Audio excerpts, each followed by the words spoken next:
program today is one that is going to overwhelm your emotions. When I first heard the story of Holocaust survivor Piri Katz, as told by her daughter Cheryl, I couldn't explain the mixture of feelings I had when they were done. I didn't know whether to cry. I didn't know whether to cheer. My heart was just filled with emotion. But I can tell you this, that when they were done, I could not have been more prouder of the United States of America. And I think this is how you are going to feel too when you hear the story. Yes, there are tears, but there is also joy in the story. So when you leave this room today, I know you'll be proud of America too. Piri and Cheryl, would you please join me up here?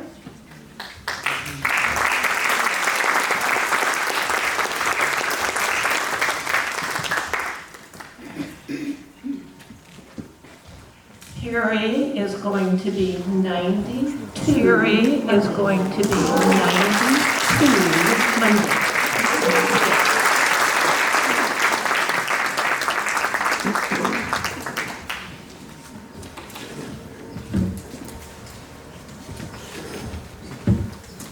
We're videotaping this.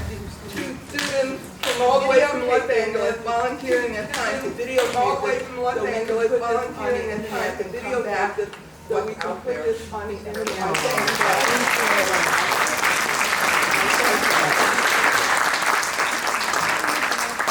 Piri has a few opening remarks for us. Piri has a few opening remarks for us, and then her daughter will tell her story.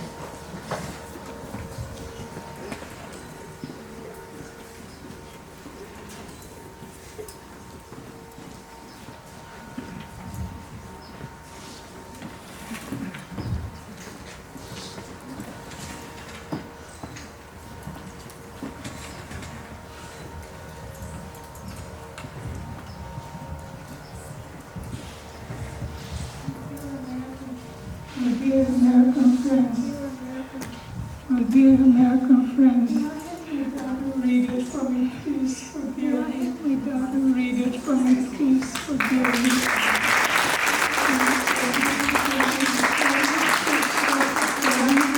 English language to express the profound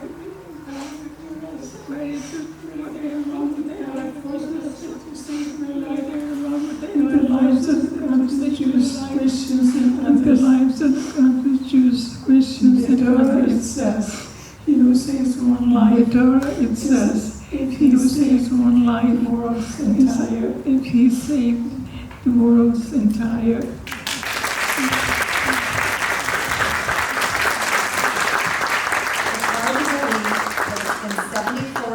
It's hard to believe that it's been 74 years on a train, I was just liberated by the Americans on a train, just having left the death camp of Dachau. That he was trying to kill as many of us as losing the war, that he was trying to kill as many of us as possible.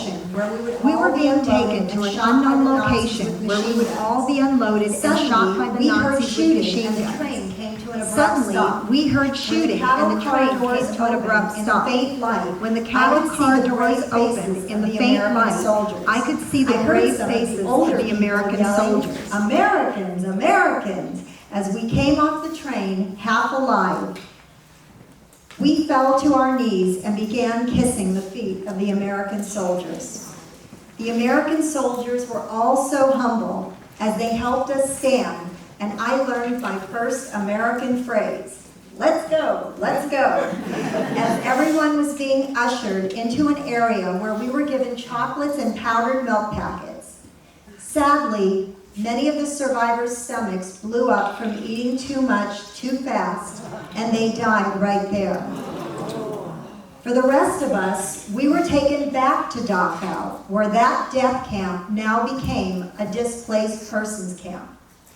I waited 5 years in displaced persons camps while my aunt and uncle, sister and brother continued to send papers and affidavits of support stating that I would not take a job from any American, that I would have a place to stay upon my arrival in the United States, and that the U.S. government would not have to support me. I came to Ellis Island in 1950, where I legally immigrated to the United States of America.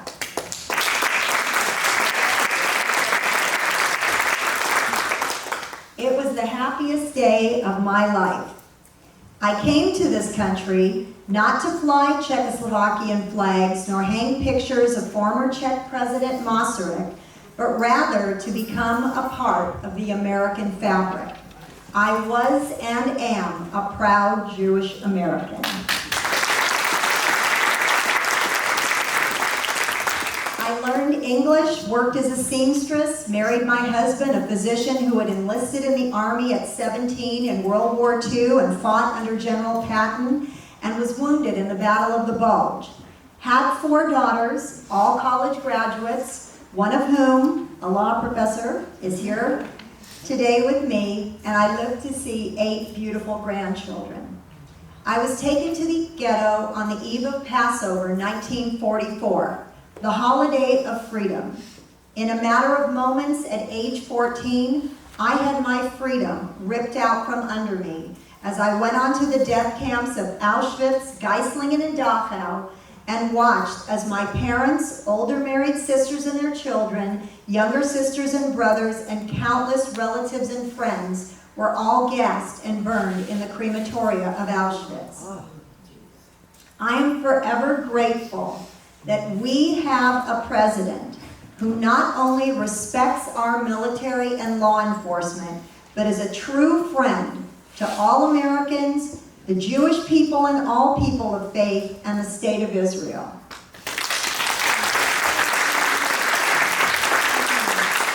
When I was in Dachau, I never would have dreamed that I would live to see the 71st anniversary of the state of Israel, and that our 45th American president, President Donald J. Trump, along with Vice President Mike Pence and Secretary of State Mike Pompeo, would pray at the Western Wall, the only remains of the Second Temple of Jerusalem. I was beyond elated when President Trump kept his promise, moved the U.S. Embassy to and recognized Israel's eternal capital of Jerusalem and Israel's sovereignty over the Golan Heights. Watching the beautiful ceremonies of the opening of the U.S. Embassy in Jerusalem, my mind wandered back to displaced persons camps when it was first announced that Israel had become recognized by the United Nations as the State of Israel. All of the survivors were dancing, singing, and crying tears of happiness in the streets. I had indeed come a long way. Hitler wanted to exterminate the Jewish race. In my small town of Tibova, Czechoslovakia, my family and I lived in a democracy.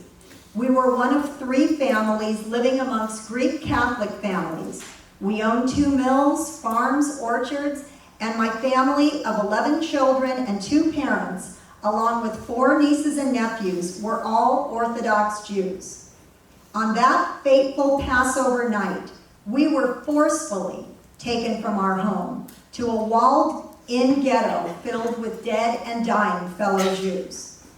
The small morsels that my mother and older sister had packed for food had to be shared amongst our entire family for 3 months, while we were humiliated and forced to carry heavy bricks. Soon we were shoved into cattle cars, standing like crowded sardines, with no food, water, and only a pot for a bathroom. Many died that week on the train ride to Auschwitz. Arriving in that death camp was like arriving in hell. People screaming, being shot, beaten, German Shepherd dogs tearing people apart, all while I was forever separated from my parents, younger siblings, older married sisters and their children, shoved to have my head shaved, my jewelry and clothing torn from me, and instead wearing a prison uniform with my assigned number 20,444. The months at Auschwitz were unbearable, with daily roll calls, dehumanized and sadistic treatment, starvation, moving large boulders, and waiting to be sent to the gas chambers. By the grace of God, while waiting in a room to go into the gas chamber, my younger sister and 3 friends and I climbed through a window that we broke and ran to a transport leaving for Geislingen. There, I was a slave laborer, often beaten and forced to stand at attention for 72 hours in the snow for trying to keep my sister from dying and trying to steal potatoes for her. Soon Hitler initiated the final solution. We were taken to Dachau and later on a train to a killing field. However, those plans were thwarted, and thanks to all of the U.S. military, I recently celebrated 74 years of Passover Seders in freedom in this wonderful country of America.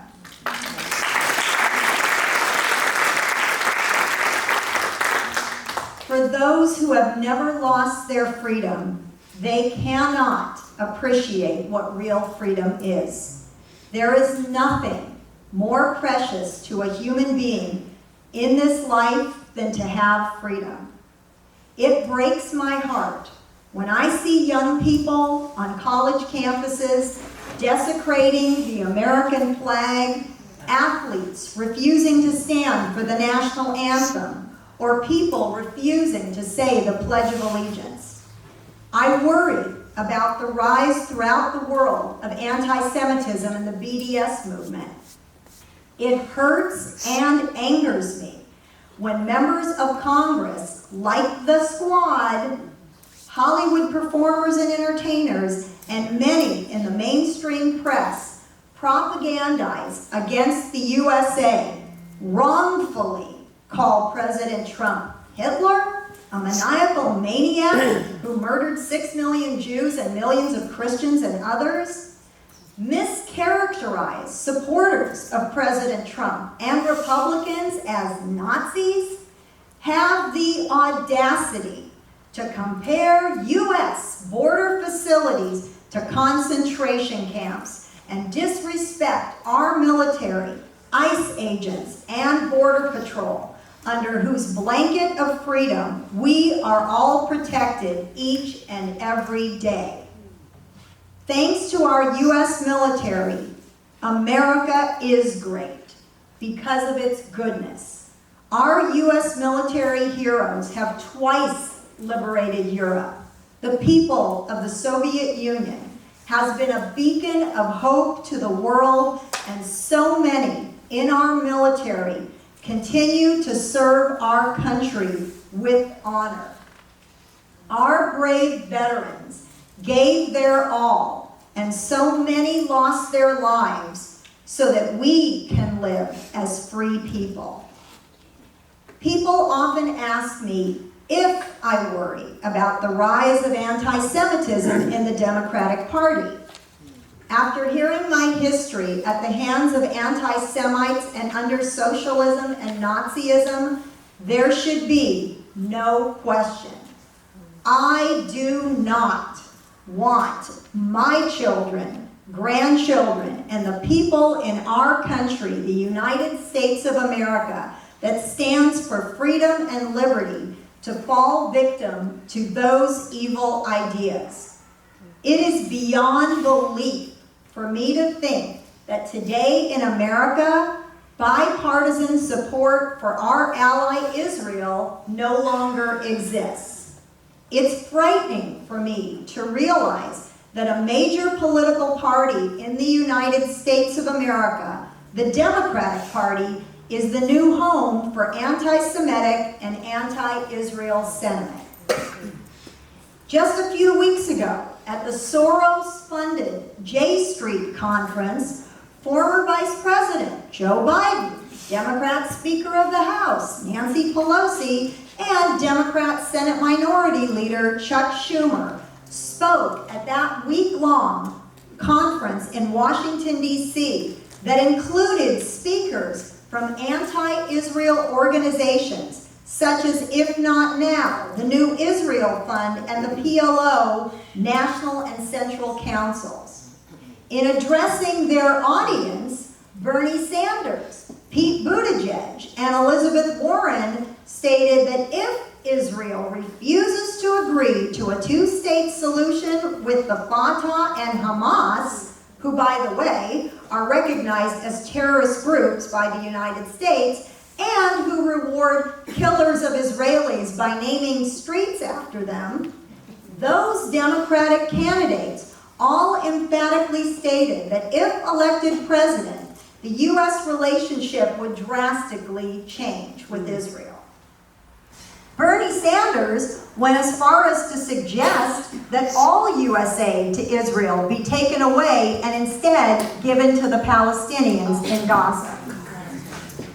Newcomer to the Democratic race, Michael Bloomberg, also favors a two-state solution. Despite the fact that the ADL stated that the BDS movement is at its very core anti-Semitism, Mayor Bloomberg told students at Brooklyn College to just shut up and allow colleges to host conferences and speakers aimed at boycott, divestment, and sanctioning the state of Israel. The newest addition to the Democratic crowd, former Massachusetts Governor Duvall, also Obama insider, had little to say, according to the ADL's 2018 survey, a recent report, that in Massachusetts they have, again, the second highest year in a row of anti-Semitic events in Massachusetts. Even the Washington Post, hardly a conservative publication, stated that with regard to Israel, these Democratic candidates are taking positions that the party would have warned against a year or so earlier. It's uncanny to think that after arriving from displaced person camps, many of us Holocaust survivors did originally become Democrats because we thought Democrat meant democracy, and we were unaware of what it meant to be a Republican. A Holocaust survivor, Tom Lantos, served as a Democratic congressman, and Senators Howard Metzenbaum and Joe Lieberman were Jews who were staunch supporters of Jewish values and the state of Israel. Yet those Democrat centrists no longer represent the Democrat Party. In today's Democratic Party, whether they call themselves Democrats, socialists, or progressives, they are all of the same mindset. The Democratic Party's 2016 platform was anti-Israel and anti-Semitic. Currently, Bernie Sanders' foreign policy advisors are known anti-Israel, anti-Semites, and Sanders has no problem sharing the stage with a known anti-Semite from the women's movement, Linda Sarsour, who supported the radical Muslim Brotherhood, as well as Ilhan Omar, who has not only continually made anti-Semitic remarks, but is backing Bernie Sanders to fight Western imperialism. What poorer or weaker countries does Sanders and Ms. Omar think that the U.S. is trying to overtake? Meanwhile, the squad, along with Hank Johnson, Hakeem Jeffries, and others, regularly spew their anti-Semitic rhetoric, and yet Congress fails to censure them or remove them from congressional committees. The Obama administration had many anti-Semites in that administration, of which Joe Biden was the vice president, and pushed for the horrendous Iran deal, despite Prime Minister Netanyahu's impassioned plea for the U.S. Congress not to pass it, and the shouts constantly heard from the Iranians of death to Israel and death to America. Yet Amy Klobuchar and Cory Booker, among other Democratic presidential candidates, supported the Iran deal. Obama also used over 300,000 U.S. taxpayer dollars to try to unseat Prime Minister Netanyahu. Sadly, today, many former Obama administrators and supporters now head some of the Jewish progressive organizations, even including the ADL.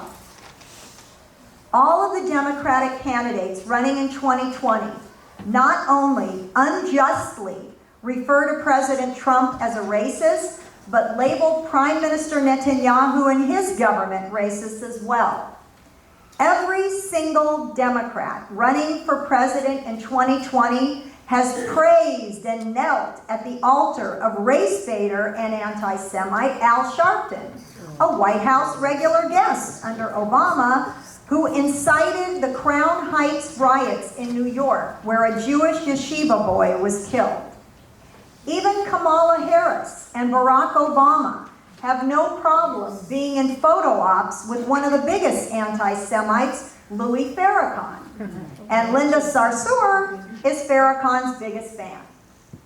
In 1982, when Prime Minister Menachem Begin met with senators at the U.S. Capitol, former Vice President Joe Biden told him the expansion of West Bank settlements would endanger support for financial aid to Israel. Biden threatening to withhold aid? Sound familiar?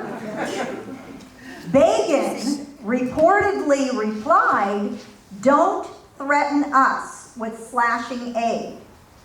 Do you think that because the U.S. lends us money, it's entitled to impose on us what we must do? We are grateful for the assistance we have received, but we are not to be threatened. I'm a proud Jew. 3,000 years of culture are behind me, and you, Joe Biden, will not frighten me with threats. In 2014, Joe Biden used the derogatory term Shylock to describe ruthless moneylenders, an anti-Semitic reference to Jews taken from Shakespeare's Jewish villain in The Merchant of Venice. Biden, along with Elizabeth Warren and Bernie Sanders, had no problem criticizing Israel for not allowing Tlaib and Omar, promoters of the BDS movement, to travel to Israel. But they, along with Tulsi Gabbard, Amy Klobuchar, Pete Buttigieg, Julian Castro, Kamala Harris, and Cory Booker, never admonished the Congresswomen for their BDS stance, nor anti-Semitic remarks and conduct.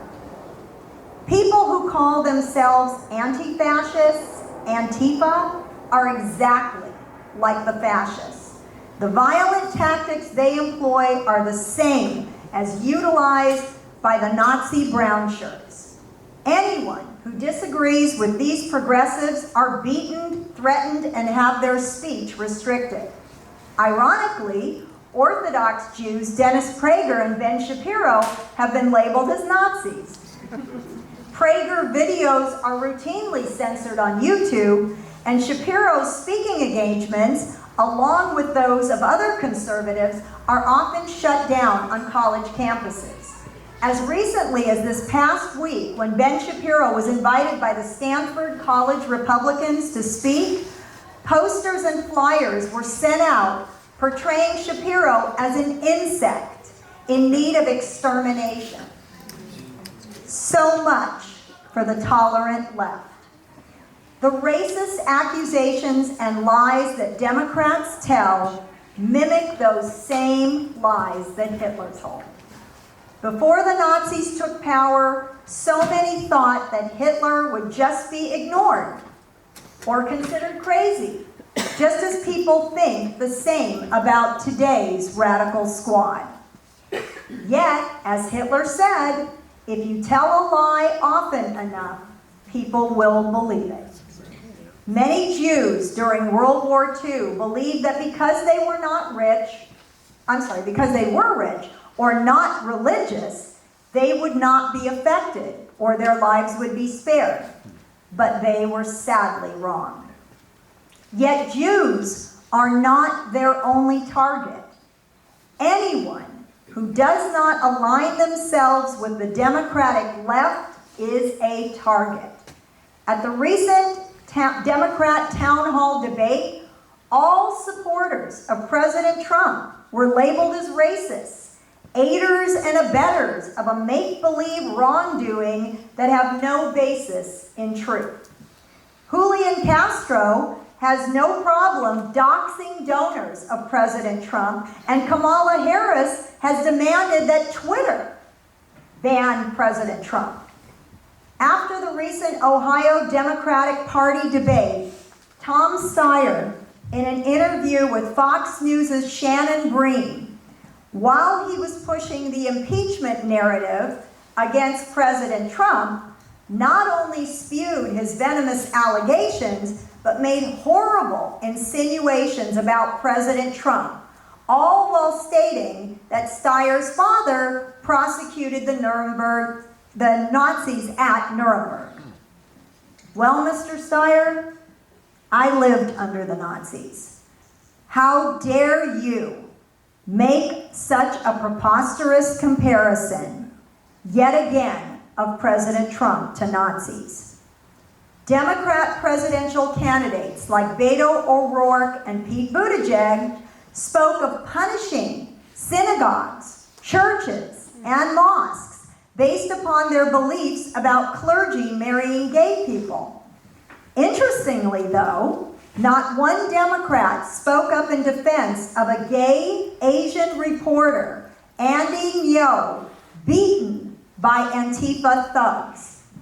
The Democratic presidential candidates seeking to abolish the Second Amendment rights of law-abiding U.S. citizens heralds back to Hitler, whose first order of business was to take away all of the people's guns and means of self-defense.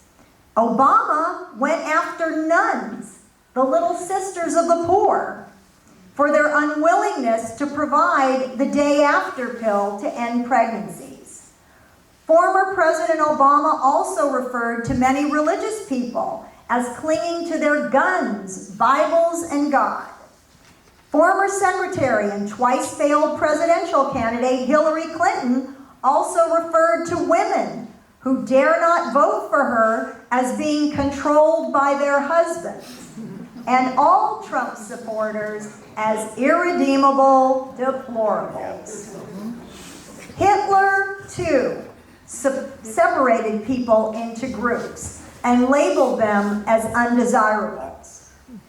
When you label innocent people as evil and less than human, there is nothing that you cannot do to destroy them. We've seen the encouragement by Democrats like Obama, Maxine Waters, and others telling Democrats to harass and get in the faces of President Trump's administrators and supporters, including women, like former Florida Attorney General Pam Bondi, former White House Press Secretary Sarah Huckabee Sanders, and former U.S. Secretary of Homeland Security Kirstjen Nielsen, as they were in restaurants. Where's the #MeToo movement? Hitler also encouraged violence, as well as controlled the press. We have been witness to many Democrat presidents who weaponize both the IRS and the FBI against their supposed enemies. Yet President Trump is vilified for calling out the press on reporting fake news? Where is the media and those who believe in our First Amendment and the presumption of innocence to speak out during these past weeks, during closed-door so-called hearings, closed to the press and the American public, where the only information that was leaked out to the press by Adam Schiff? And now the Republicans are even limited as to what they can ask. President Trump has never weaponized any governmental agency against the press. Yet despite President Trump's transparency and openness on Twitter, it should worry all truth-seeking people that many in today's mainstream media are not impartial journalists, but instead acting as advocates, openly biased against President Trump. The left is going after our religious institutions, our schools, our criminal justice system, our wallets, our movies, our media, and our parental choices. That was exactly Hitler's modus operandi when he infiltrated every institution in society with his socialist Nazi ideology. Sadly, today, many Holocaust survivors like me are in their 90s or have passed away. More and more young people are growing up being indoctrinated to hate or be ashamed of America and hate not only Israel and Jews, but all people of faith and conservatives. All while leftist teachers, the teachers union, and professors push their godless, socialist, secular agenda. Do not presume that all Jews agree with the views of Adam Schiff, Jerry Nadler, Chuck Schumer, and other Jewish Democrats. We've got Lee Zeldin, thank God. Those who put the Democratic Party above their moral and religious compass should be ashamed. Never compare George Soros, who funds NPR and said that his priority is fighting Trump's alleged threat to the 2020 election and has done more to hurt Jews, the state of Israel, our criminal justice system, and American values. Never compare Soros to Holocaust survivors like my friends, family, and me, who survived the concentration camps and love America and Israel. There is nothing more dangerous to our country, our freedom, the Jewish people, and all people of faith than the rise of the progressive left. Those timeless quotes are true. Those who forget history are destined to repeat it. And evil exists when good people do nothing. We constantly hear the narrative that suburban women and others are unhappy with President Trump's discourse or his tweets. Well, as the mother of educated women living in the suburbs, I will quote a famous Yiddish expression that "Sie zugen and liebhuben kost nicht kein Geld." To make promises and say I love you doesn't cost money. Yet, actions speak louder than words. And President Trump has shown himself to be a man of action on behalf of America and all Americans.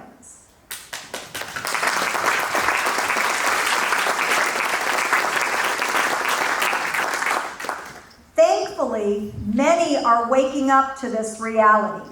There is a group called Women for Trump, a group called Latinos for Trump. Charlie Kirk started Turning Point USA to reach out to conservative students on college campuses.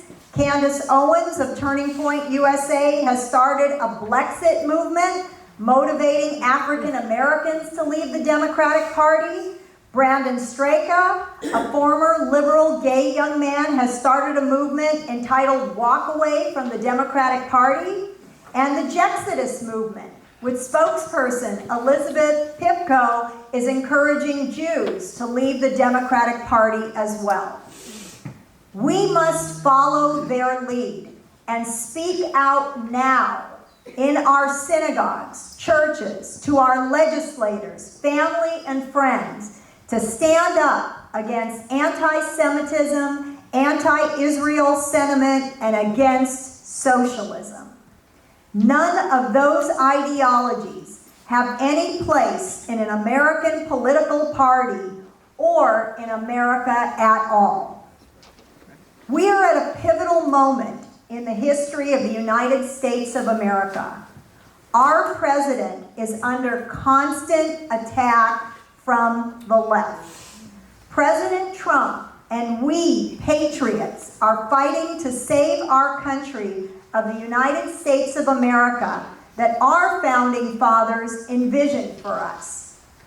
For those who seek socialism, communism, or ideologies that seek to destroy our United States Constitution and the values that our country stands for, to them I say, you should kiss the ground you walk on in the United States of America. And if not, America is a free country and you are free to leave.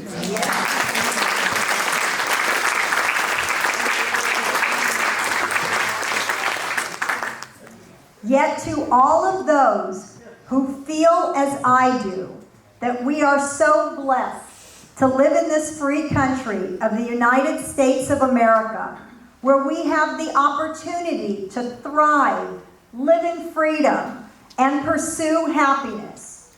We owe President Trump, our U.S. military, and all those constitutional conservatives fighting for us each and every day a debt of gratitude. As I conclude, if you are a veteran, member of law enforcement, or have or had family in the military or law enforcement, please stand and be acknowledged.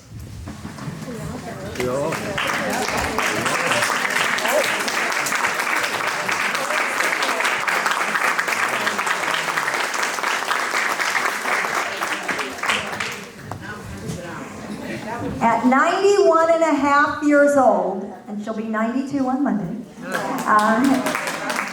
I cannot bend and kiss your feet as I once did when I was 14. But as a Bat Kohen, along with my daughter Cheryl, both of us descendants from 4 lines of the high priest dating back to Aaron, Moses' brother, not like Pocahontas, I can actually trace my roots back to Moses' brother, Aaron. I would like to express my undying gratitude to our U.S. military and the USA for giving me my life and my freedom by bestowing this blessing on you.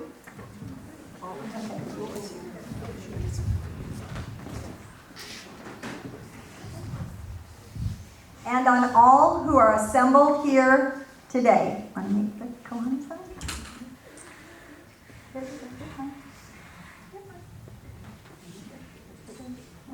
Okay. Yivarechacha Adonai v'yishmerecha. May God bless you and keep you. Yo'er Adonai panav elecha v'chunecha. May God make his face to shine upon you and be gracious unto you. Yisa Adonai panav elecha v'yosem lecha shalom. May God grant you a long life full of good health, happiness, love, prosperity, and peace. And may God bless and protect President Trump and his administration, our U.S. military, and the freedoms you fought so hard to preserve, the state of Israel, and forever bless and protect the United States of America.